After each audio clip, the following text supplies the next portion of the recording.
before coming to Australia or going to any Western world, I was like, wow, it's going to be like movies and TV shows, but it's a lot of struggle.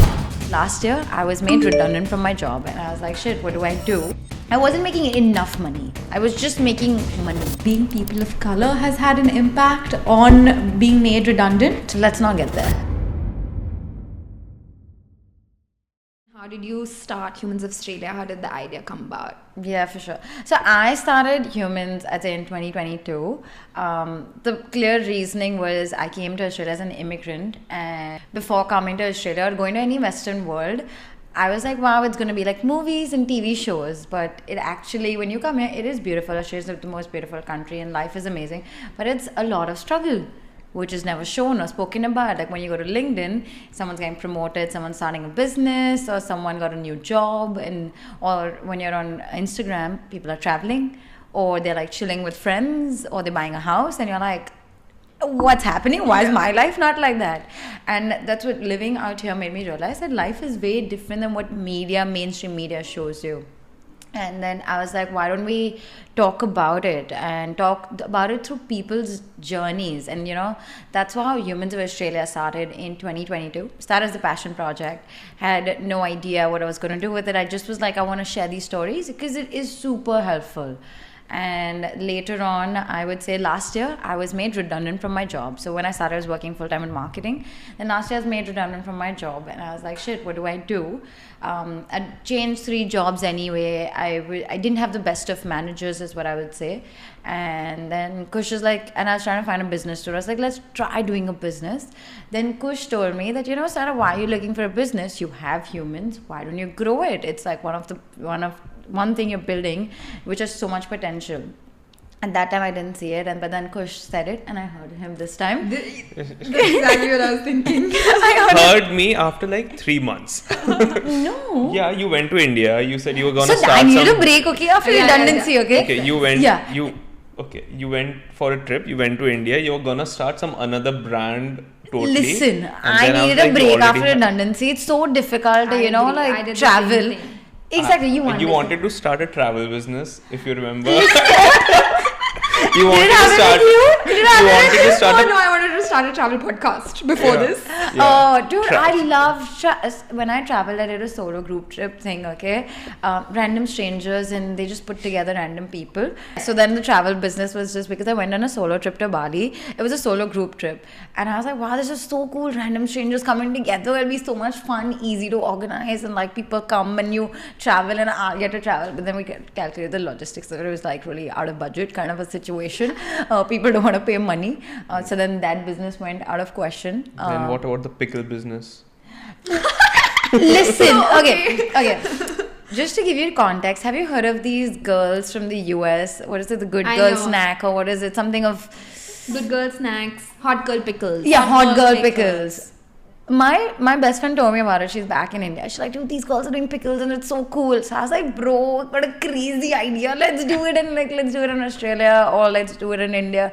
But then pickles not my jam.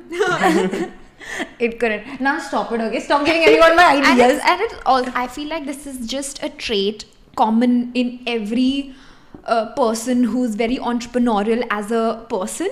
You have 20 different ideas that you want to do, and you're like this and this, or maybe this I'll do this, maybe I'll do this, and then you're like, oh, maybe I'll just. And often you're like, okay, I'm ready to do it, but then you're like, which one to pick? No, but this one I picked up Humans, luckily. Yeah. But when I started, I had no idea how business works. I have no one teaches you how to do business. Like, I've paid so much money on education. I just calculated that much money if I had invested in a business.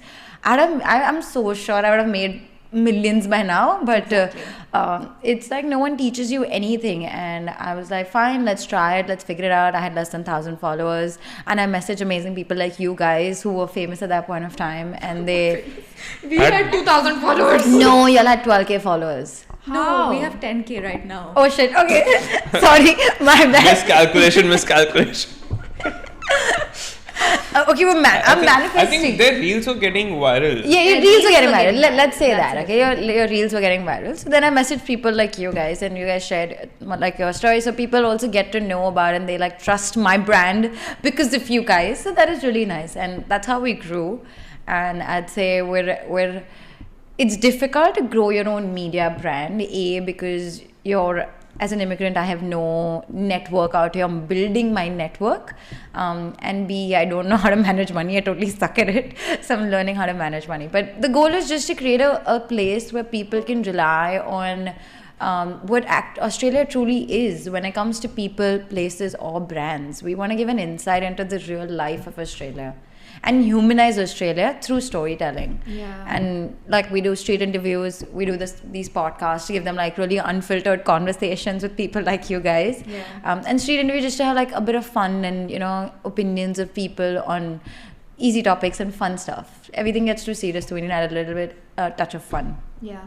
You mentioned something that was like you're building your network here, and like it's hard as an immigrant to build a network. So how do you usually go about putting yourself in the big rooms, especially as like brown people who are building their own thing?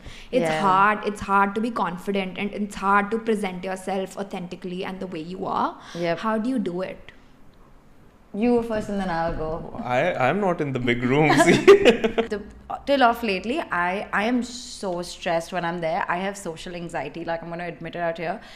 I can be there. You will not even realize I have social anxiety, but I have crazy social anxiety, and I'm like, shit, it's not visible on my face. I try my best, and I do have crazy imposter syndrome when I come out there. I'm like, shit, I've achieved nothing. Who the hell am I? But I try is what I'm going to say. And being brown, I don't know why. I think maybe it's in my head. I feel judged, but maybe it's in my head. Okay, I just feel like shit, these people. Sometimes I don't get their banter. Sometimes I don't get their humor. So I don't know what to laugh at. Has that happened with you guys? Yeah. 100%. Like, and then sometimes, the whole group's talking about footy or something. And then you're like, I don't know jack of all about footy. And I'm just sit here nodding, and it feels, and often like if it's like, I hate to say it, but like white males who follow a stereotype, it's really, really hard to relate to them, because like the commonality decreases, because if it's a white woman, let's say, I mean, I'm generalizing here, obviously it's different for people, but there's a sense of familiarity that you're a woman who's in business together, like you're discussing these things. But I 100% agree, and I feel the way you feel when I'm in rooms like this, because it's tough. Like, you do feel like you were the outlier in the room. You look different, you speak different, especially in places like Adelaide, where there are not that many brown people in rooms in general. Is it lesser South, let's say South Asia, or people of color, lesser people of color there? Yeah. There are people of color, but when you go to rooms where there are startup founders, let's say, or even these networking events, there are very, very few people who have maybe even achieved things and are proudly talking about it. I think I want to add on that. What you just said is, I feel the same out here. There are people of color, but those people of color who are born and brought up here. It's a whole different ball game when you're born and brought up. Your attitude, your mindset, your banter, everything is very different. So when you're an immigrant person of color, when you're a founder, it is very different. But on that, I'm going to add, I feel what happens with most immigrants is because I think they're scared to start a business because of visa issues. Like, it's not so easy. Like, you just be like, okay, today I'll start a business and it'll be sorted. You need to figure out your visa. You can't just be like, okay, I started my business. What if the business doesn't work out? Then you have to go back to your home country. What the amount of time, effort, and money that you've put to be in this country, you want it to be a little bit fruitful, right? And then I feel lots of people, the other part is like when they get their permanent residency or when they figure it out, maybe they're later at an age where they're like, okay, now it's family time, I have responsibilities, they're unable to do businesses, or they do it, they don't want to, like, they don't go out as much. I agree, but I also feel like a lot of people think that that's the norm they have to follow. I fully agree that it's different. Like, it's difficult because you do have the visas. You can't just be like, I'm going to put a blind eye towards it and not have to worry about it. You do have to worry about it, but you can be. The best part in Australia is it's just 9 to 5 work. Like, you have after 5 p.m. to work on yourself, so you can give yourself time. And I feel these conversations that we're having, and if people get to hear them, they will, at least it'll give them hope to believe. And even if 1% of people, or even 1%, one person tries to, work on their business as an immigrant, I feel that's a made it kind of a situation. Like, exactly. And it's not easy. but you have to like It's a leap of faith. You have to take exactly that. leap of faith. It's completely. When people say that you should live a balanced life, that doesn't mean that you have to live a balanced life on an everyday basis. You can't live a balanced life on it. Like you should take out time for your personal mental health and physical health. That's a different case, because that will give you space to work creatively on your business. But what I'm trying to say is that when you're on a journey to launch something, or when you're on a journey to build something, you focus that 6 months, 1 year on that particular thing, and then once you've built that, you're like, okay, now I can give more time to. So it's like a more overarching theme. Starting from scratch is not an easy thing. Like, I think you're tired. You leave your home country, come to Australia, you've already started from scratch. Yeah. And then you're like, shit, going back to your home country, start from scratch. Again. It is literal scratch. You're like, you have to figure what to do in life, find a job, find your feet living in the country again. Because I feel this, I don't know what about you three. I feel I'm not Indian enough for India, and I'm not Aussie enough for Australia. I think it's same for me. Yeah. I feel very Indian. I am very desi. No, and I'm proud about it. No, I love am. my identity. I'm sure you guys do too. Yeah, but for I sure. don't care to be Australian. Like, I sure I can have a stamp on my visa, but I am so proud of my identity, and I want people in Australia for me to know that this is my culture, this is my background, and please learn about it. Let me educate you. That's where I stand with it. 100%. But That's I what feel that's what's- where we stand as well. Where we Yeah, but I think what Sarah meant to say was like we are not fully Australian the way when we are aware, we are celebrating our culture and everything, but when we go back to India, people don't perceive us as the Indian they should perceive us, because we are now non-resident Indians and they perceive it in that way only, and this we have some accent now in a dialect, I would say. Yeah, like it's not on purpose accent. I don't think four of us have an accent per se, but some of my friends have told me the R's that I say are a little different, which I didn't even realize. It changes because if I you're agree. Yeah, and even the mindset, like how the experience, we live by ourselves, we do things, or we just go out, or we expect like people to behave in a particular way that you don't see there. So you're like, shit, I'm not Indian. Like, what is happening? Like, isn't this normal? Exactly. But it's normal for Australia, but not normal for India. Yeah, and this, we stand very different on this anyway. Like, she feels more Indian and doesn't feel at home in Australia. That's totally okay. It's different to how I feel. Yep. Like I feel that my identity is more global, and I've talked about this before, because I don't feel like I am very Indian, but I don't even feel very Australian, because I'm not. Like, Yep. I'm not Australian, but I don't feel very Indian as well. I just feel like I have this very globalized personality where I don't fit in a specific culture, and that's okay. Yeah. There's Exactly. nothing to be. You don't have to be one way or the other. Yeah. You can be whoever you feels right to you. In fact, yesterday we spoke with Kishwar, who's a Bangladeshi woman, but she was born in Australia and raised in Australia, but she's so proudly Bengali, and like if you speak to her, you Yeah. feel like she's moved, like, she's not very far from her culture, Yeah. and she chooses to embrace that, and it's really about like what you choose to embrace and how you identify Yeah. as. See, that is completely fine, but just being on the redundancy topic, that when you're somewhere at that redundancy phase, that's when you're like, it's a sudden move. Like when you're completely living a beautiful life here, and I'll be very honest, as Indians, we as our Indian passport, it's not a very strong passport. Let's be very honest. You can't be like, okay, Australia's done, I'll go to the Europe now for 1 month and like work there, and then I'll go to the US. Your only option is going back to India, and figuring everything out. So that is very strenuous and stressful when it comes to redundancy. Kush also recently got like made redundant, and it was stressful like as a partner for me, but imagine if I'm stressed, how much more stressful it is for him as well. Yeah, It what was- was it was- that like? It was scary because either I knew that the project is coming to an end. I was on a contract basis over there, so I knew like December 2024 would be either I would be promoted and I would be given a permanent title, or it would be like I'm getting made redundant. But in June, I got to know that I'll be made redundant sooner. So all the plans that I had, we were supposed to get married In Jan in this year. January this year, Oh.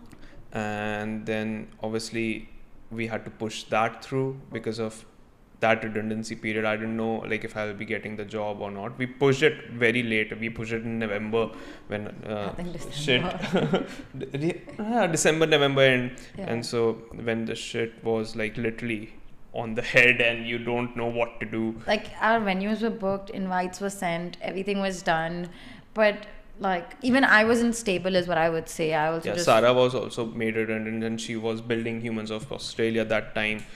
So I didn't want the stress.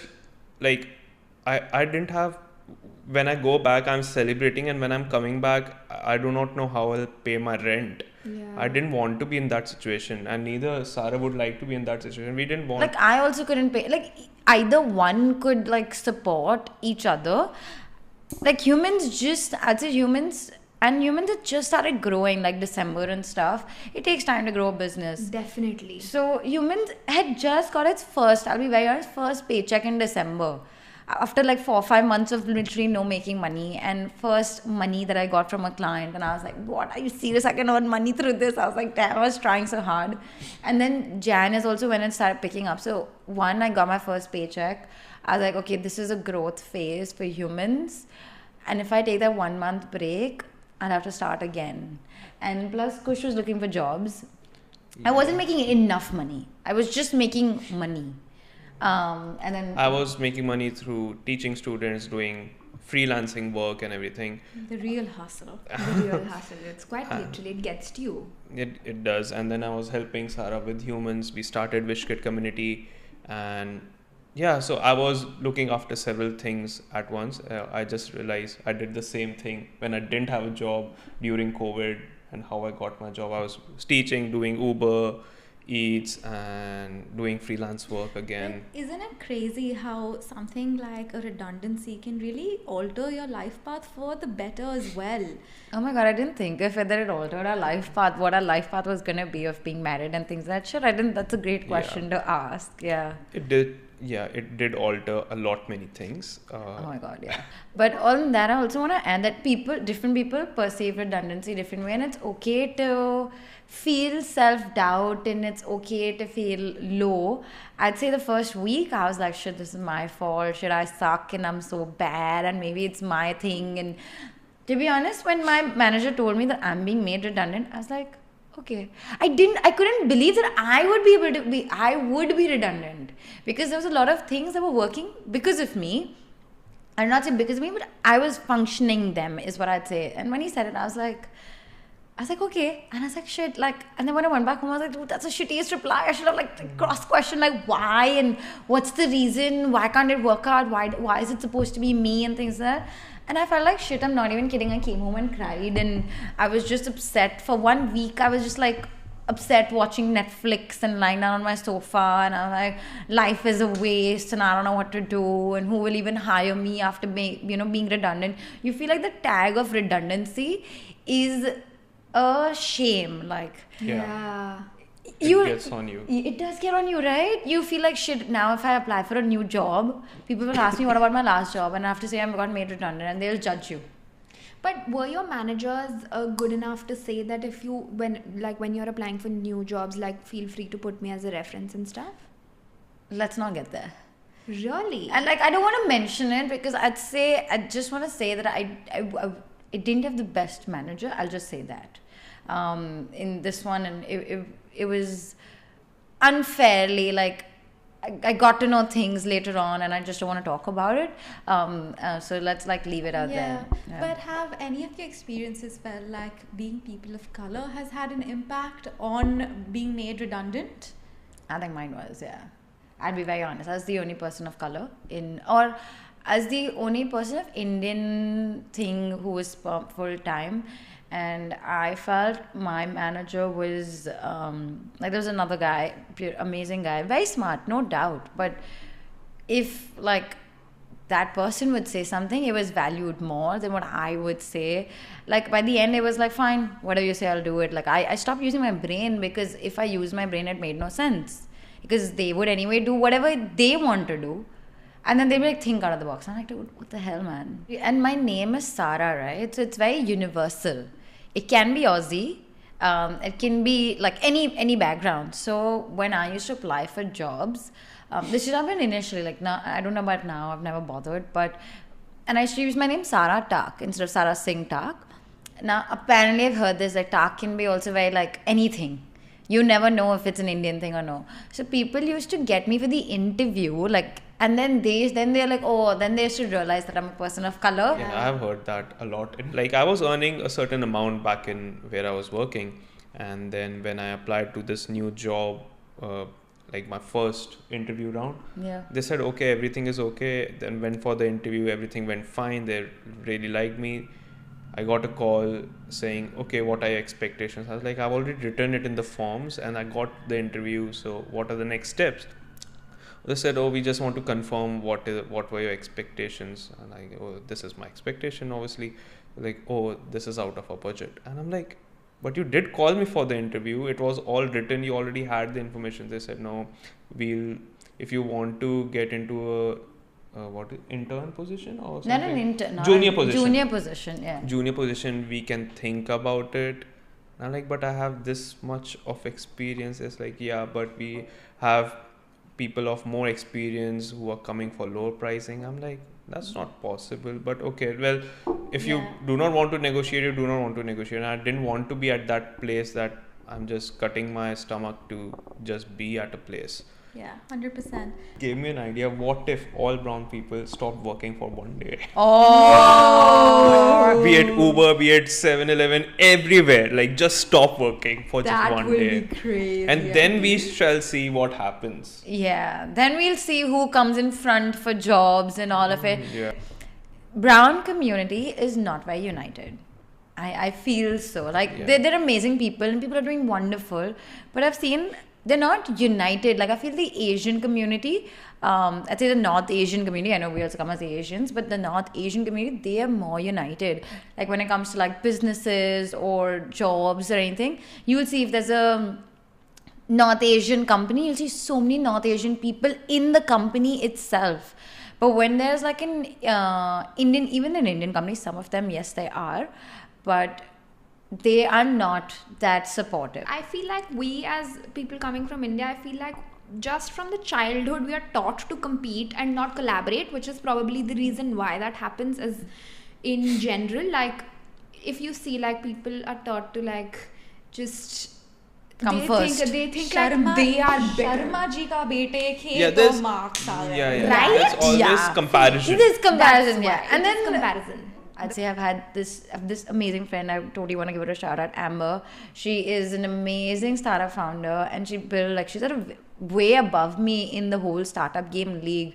But anything comes, she's like, oh Sarah, do you want to do this together? We'll do it together. She like always wants to collaborate, and she's like, oh, you can get space out here. Like, there's this one thing that's coming up, and obviously they're really big people of the industry who are coming. She's like, Sarah, don't worry, I have a seat for you so that you can get the visibility. And I'm like, oh my god, that's so sweet. Like, she's like, I'd rather have people grow with me, along with me, rather than have competition. She's like, if I have competition, I have to compete more. Exactly, and that's exactly why when we came here and we did an event with you, that was the idea behind it. Like, even though you're doing the same thing and we are doing the same thing, but we want to grow together, right? Yeah. Like, you learn from us, we learn from you. It's like we all grow together, we work together, and that's how you go far.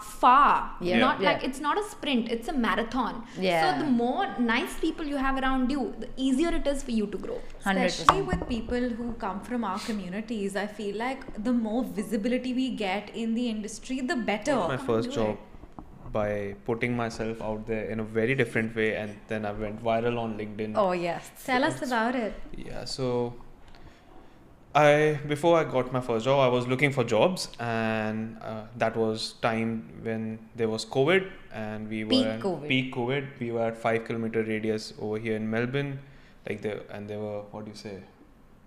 Curfew? Lockdowns, yeah. Yeah, curfew, lockdown. Like, Melbourne was worse, so you guys were lucky you weren't here. The businesses were not working, architecture industries were not working as well. There were not new projects, and obviously most of the people who were at temporary resident visas They went back home whenever they possible. So businesses were not taking people who were at student visas or TRs. So Sarah, that time, being the marketing genius, told me, why don't you market yourself in a very different way and maybe stand with the sign that please hire me. So It said looking for a graduate of architect, hire me. yeah. Outside. Oh, I read your article on LinkedIn about it. Yes. Oh, and you put it like on the railway station. Yeah. I was yeah. at Southern Cross and Flinders. I used to stand there for like an hour every morning. For like I did that for 3 to 4 weeks. Yeah. Really? Yes. And people came to me again. People of color came to me saying, "Oh, have you done this online?" I'm like, obviously, I'm applying online. This is like something. This is last resort, guys. Don't you all realize who the hell would do this first? Okay, and then my previous like how I got my previous job was some person from IT company. He came, he clicked a photo, he said, I'm liking what you're doing. I know I cannot help you much because your architecture is different from the IT architecture that we do. But anyway, I'll just post it. I'm like, yeah, I didn't want to post it by myself because then it becomes like I'm doing it as a stunt. I didn't want that. It was not a stunt. I actually was looking for jobs. And then he posted it. And then that post was getting viral. That day itself, a guy, like a bulky guy with a cap and full tattoos, he saw me, gave me a smile. I gave him a smile and then he went away. And then that guy contacted me through that LinkedIn post that I came back to find you. But you were not there. But you were not there. So please call me at this number. And I'm like, okay. And then he was then I had an informal interview with him, and then he became my manager for past 3.5 years. Damn. And he was the first person to be hired who wasn't a permanent resident or citizen in that company. Yes. That's it. It was scary at that point of time, and that was the last day. But it took 3 to 4 weeks, and that was the last day. But he put himself out there for that particular amount of time, and that went viral. Not necessary that you put yourself out there and you will go viral. So that's not the key takeaway. There were also junkies who came and said, "Oh, we have another option for you if you sell this for us." Oh my I'm like, no. You will get a lot of money. I'm like, dude, no. I think after this, I put this post as well. Like, I now understand why people do fraud because earning money is so difficult. Anyway, before we end this episode, I want to ask you guys, what is this one advice you will give to your younger self who, knowing what you know now? Give us each. Okay, wow, that's nice. Do you want to go for it first so I can think about it? I think I've already talked about it. Don't compare yourself with others, be it at whatever age I am. Do not compare. Yeah, that's actually nice. I would say to believe in yourself because I have a lot of self-doubt, and it does happen with time, and so there are societal expectations, and especially when you come from, at least for me, that I come from an Indian background. Not that my parents have said on it, but it's just in my mind that, oh, by this age you're supposed to do this, and you see your friends working and people getting married, and now they're starting to have kids and stuff and planning for kids. So it's fine. Everyone has a different timeline is what I'm going to say and tell that person, and to just believe in yourself, to be confident. I was once a confident kid and then I lost it. So just continue being that, Sarah. It's okay. Be the way you are, because I've always been authentic and raw to myself. I've always stayed true to my value. I've always been an authentic person in myself and been comfortable in who I am. And I would tell her to be exactly like that. Do not change. The world will try to change you, but do not change. And you're really good as who you are. Love that. That's actually really, really sweet. Values you've taught has been different. Everything is different for everyone, right? Yeah. You are a unique. You are because of your unique set of circumstances. You're the person you are today. You have the power to change it from here. Yep. But you can't change what has happened. So don't compare. Don't look left, right. Just focus on your own lane and keep swimming. Just keep swimming. Yeah. That's really Finding sweet. Dory. Finding Nemo. Finding Yeah. Nemo. Dory says, just Yeah. keep swimming. Just keep keep swimming. swimming. Just keep swimming. This was such a great chat. It was so good to connect with you guys because, like we said at the start, like it's good to connect with people who've had similar journeys and similar experiences. So this was absolutely incredible. Everybody watching, please go follow Humans of Australia and follow us also on Call Me the and like, share, subscribe to this podcast. Again, thank you for watching. We'll see you in the next one. Thank you. Thank Bye. you. Bye. Thanks for having us. Bye.